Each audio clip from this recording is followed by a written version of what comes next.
तमसो मा ज्योतिर्गमय मृत्योर्मा अमृतं गमय। ओम शांति शांति शांति।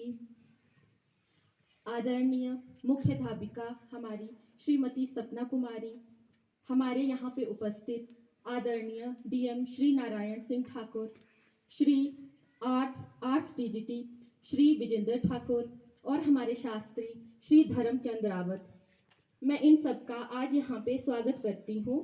इसी के साथ हम आज इंटरनेशनल साइंस डे 2025 पर एकत्रित हुए हैं। इसका जो आज का मेन हमारा लक्ष्य है, जो थीम इंटरनेशनल साइंस डे 2025 की है, वो है trust, transformation and tomorrow, the science we need for 2050। Trust का अर्थ है विश्वास। तो अगर हमें जब भी विज्ञान के क्षेत्र में आगे बढ़ना हो तो जो हमारा पहला कदम है वो होता है ट्रस्ट। हमें लगता है कि ट्रस्ट जो है वो बहुत ही छोटी वस्तु है, बस हम मान लें और हो जाएगा, लेकिन ट्रस्ट को भी अपनी मंजिल तक पहुंचने के लिए एक बहुत बड़ा रास्ता तय करना पड़ता है। उसे बहुत सारी चुनौतियों का सामना करना पड़ता है। पहले बहुत ज़्यादा संशय हमारे मन में उत्पन्न होता है, हमें बहुत सारी विफलताएं मिलती हैं, उसके बाद हम खुद पे विश्वास कर पाते हैं। दूसरा, जब हम खुद पे विश्वास करते हैं, जब हमारे अंदर ये शक्ति आती है कि हम खुद पे विश्वास करें, तो ट्रांसफॉर्मेशन होती है, हमारे अंदर बदलाव आता है जिसको हम देख सकते हैं। सदियों पहले लोग बहुत ही अलग ढंग से रहा करते थे, लेकिन विज्ञान की देन से आज लोग बहुत ही अलग मॉडर्न युग में रहते हैं। क्यों? क्योंकि उन्होंने ट्रांसफॉर्मेशन किया, उन्होंने खुद पे विश्वास किया, उन्होंने बहुत सारी विफलताएं देखी और तत्पश्चात उन्होंने नई नई खोजें करके हमारे विश्व को बहुत ही समृद्ध बनाया। उसके बाद है टुमारो। जब हमने खुद पे विश्वास कर लिया, हम ट्रांसफॉर्म हो गए, तो अब हम अपने कल में और योगदान दे सकते हैं। जैसे हमारे पूर्वजों ने हमारे लिए बहुत सारा योगदान दिया है, आज हम यहाँ पे बैठ पा रहे हैं, आप बेंच पे बैठे हो, मैं इस माइक से बोल पा रही हूँ। मैं इस माइक से इसलिए बोल पा रही हूँ क्योंकि किसी वैज्ञानिक ने इसकी खोज की। तो वैसे ही हमें भी चाहिए कि जो हमें हमारे पूर्वजों ने दिया, हम उससे अधिक हमारी आने वाली पीढ़ियों को समर्पित करें। तो ये है हमारे आज के इंटरनेशनल साइंस डे की थीम, दैट इज ट्रस्ट। खुद पे पहला कदम है खुद पे विश्वास रखना है। आपने खुद पे विश्वास रखना है कि आप कुछ कर सकते हो। उसके बाद है ट्रांसफॉर्मेशन। उसके बाद जब आप विश्वास करोगे तो आप में बदलाव आएगा, और उसके बाद है टुमारो, और आप अपने कल के लिए योगदान दे पाओगे। तो इसी के साथ, और मैंने शुरुआत कैसे की थी? मैंने शुरुआत की थी एक प्रेयर से, जो थी अस्तो मा सद्गमया तमसो मा ज्योतिर्गमया मृत्योर्मा अमृतम गमया, जिसका अर्थ होता है हमें असत्य से सत्य की ओर ले चलो, हमें अंधकार से प्रकाश की ओर ले चलो, और हमें मृत्यु से अमरता की ओर ले चलो। इसका अर्थ है विज्ञान भी हमें, हमारी जो मेन विद्या होती है वो भी हमें यही ज्ञान देती है, और विज्ञान का भी हमारे जीवन में यही उद्देश्य होता है। विज्ञान हमें असत्य से सत्य की ओर ले जाता है।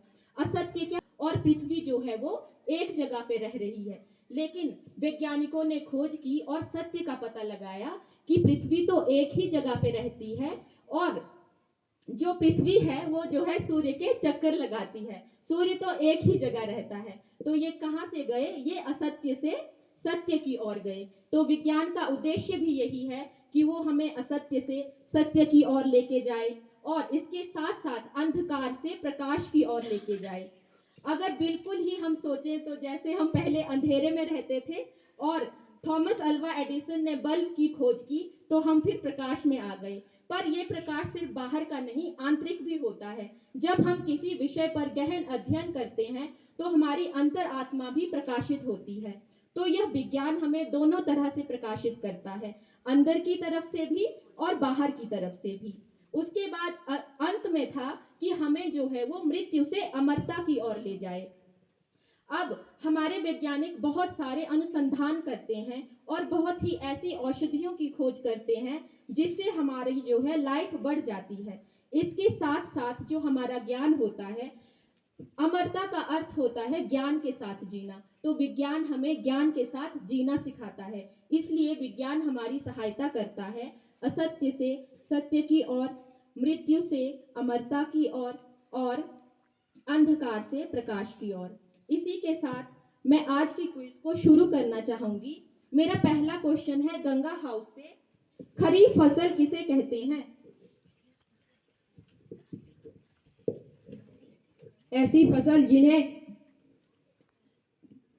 जून से सितंबर तक उगाया जाए उन्हें खरीफ फसल कहते हैं। बिल्कुल सही जवाब है, ऐसी फसल। इनके लिए क्लैपिंग हो जाए। ऐसी फसल जो वर्षा ऋतु में उगाई जाए, अर्थात जो जून से सितंबर के बीच में उगाई जाए, उसे हम खरीफ फसल कहते हैं। मेरा दूसरा क्वेश्चन है यमुना हाउस से, रबी फसल किसे कहते हैं? जो फसल शीत ऋतु में उगाई जाती है तथा अक्टूबर से मार्च तक उगाई जाने वाली फसलों को रबी फसल कहते हैं। ये भी बिल्कुल सही जवाब है, ऐसी फसलें जो शीत ऋतु में उगाई जाती हैं। इनके लिए भी क्लैपिंग हो जाए। और जो अक्टूबर से मार्च के बीच में उगाई जाती हैं उन्हें हम रबी फसल कहते हैं। मेरा अगला क्वेश्चन है सतलुज हाउस से, थ्रेशिंग किसे कहते हैं?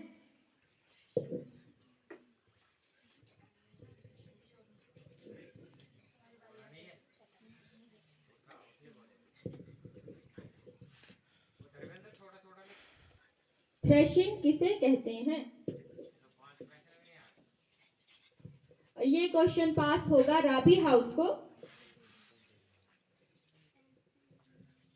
आगे आ जाओ। थ्रेशिंग किसे कहते हैं? अनाज को भूसे से अलग करना थ्रेशिंग कहलाता है। बिल्कुल सही जवाब है, अनाज को भूसे से अलग करना थ्रेशिंग कहलाता है। इनके लिए क्लैपिंग। सतलुज हाउस को मिलेंगे 0 और राबी हाउस को मिलेंगे 2। अब राबी हाउस का क्वेश्चन है, राबी हाउस वाला आगे आ जाओ। सूक्ष्म जीव किसे कहते हैं?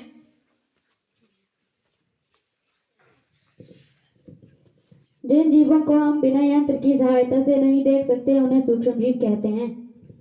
बिल्कुल सही जवाब है, इनके लिए क्लैपिंग हो जाए।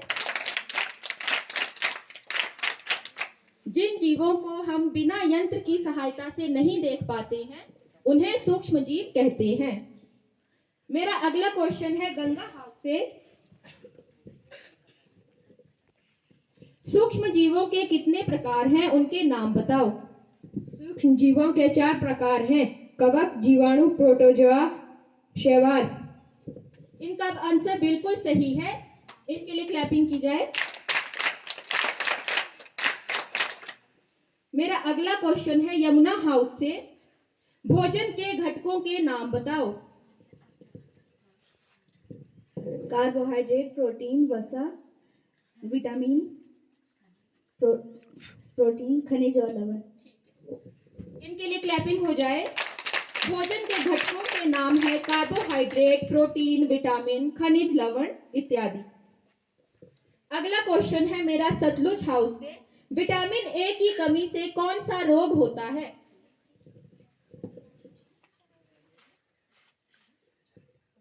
विटामिन ए की कमी से कौन सा रोग होता है?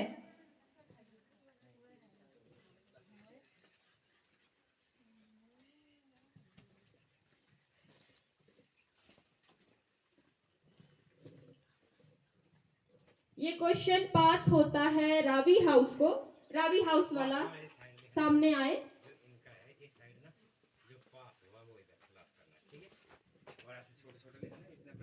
विटामिन ए की कमी से रतौंधी होती है। बिल्कुल सही जवाब है, विटामिन ए की कमी से रतौंधी होती है, जिसे अंधता भी कहते हैं।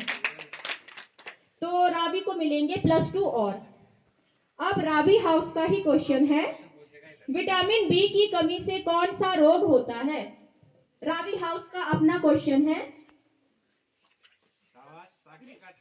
वेरी गुड, बहुत बढ़िया। बैरी बैरी। बिल्कुल सही जवाब।